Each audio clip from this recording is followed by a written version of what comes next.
Okay, yan na ang LBC truck natin. Kukunin na ang ating box. Oh my God, hindi ko pala to nasulatan. Saglit lang.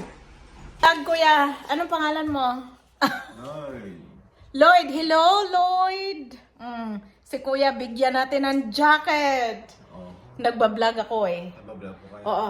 So ngayon, sa kasalukuyan, ginagawa yung mga paperworks. Nag-iwan lang ng bayad si asawa kasi hindi na niya mahintay. Kanina pa siya naghintay. Oo.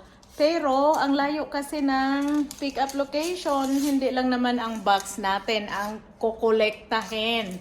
So, ganyan yan guys ha, mga pamilya sa Pinas. Hindi madali ang magpadala ng box.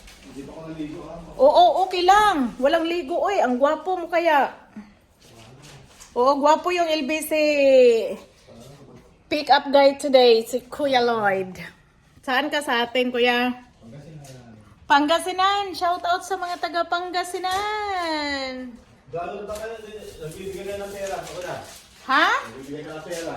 Walang pera. Oy, wala pang sahod. Di ba?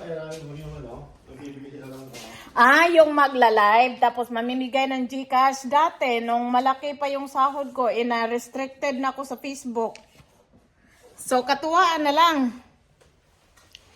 Pero may konting kita pag nagbabiral yung mga upload sa wall. Gwapo ni Kuya Lloyd, oh. Parang hindi, parang mukhang nagpasalon, no? Sabi niya, wala daw siyang ligo. Hagard na hagard.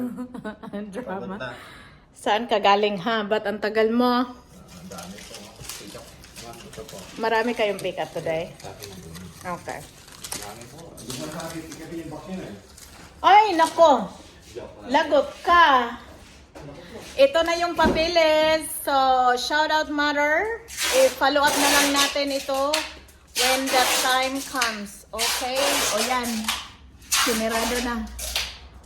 Yun lang ang ating LBC update for today's video.